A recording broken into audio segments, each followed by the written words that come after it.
Mr. Deputy Chairman, sir, it appears as if self sufficiency in food and green revolution is working as per reports by the government from time to time. If we see the increase as per the reports supplied by government of cereals, we find that in 1959 the average was 198 and by the end of March this year it is 200.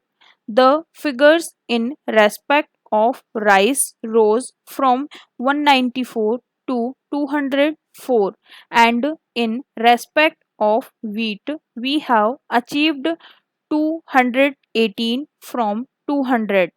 So, I would request the House to consider how far we have progressed towards self sufficiency. Anyway, we are glad that we have stopped importing food grains. For the last 25 years, we were simply importing food grains and Pakistan was importing arms. The result was known to the entire country.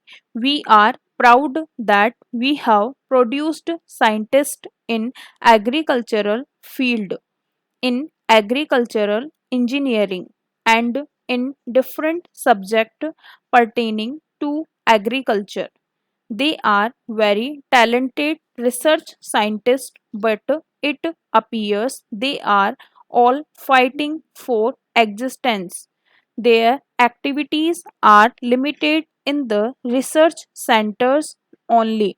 What about the real backbone of agriculture in rural areas? May I ask the question? Para.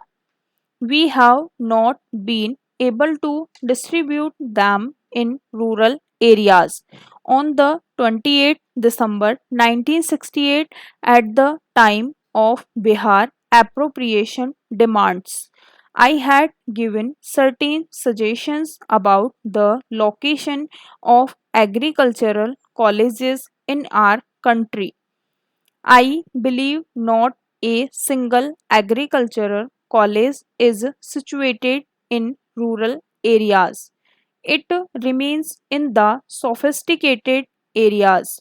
So much so, sometimes the students go on strike for shower bath and stainless steel utensils in their hostels. We have to go to the rural areas and establish some colleges where these scientists will go and work for research. They could educate the students, educate the farmers' sons who would go and till their father's land. We must have some provision in the constitution or some rules somewhere for implementing such work so that the agriculturist and agricultural graduates will to go villages and work in their fathers land and development their own land as well as they will work as advisors to their poor village farmers. They can be teachers in schools.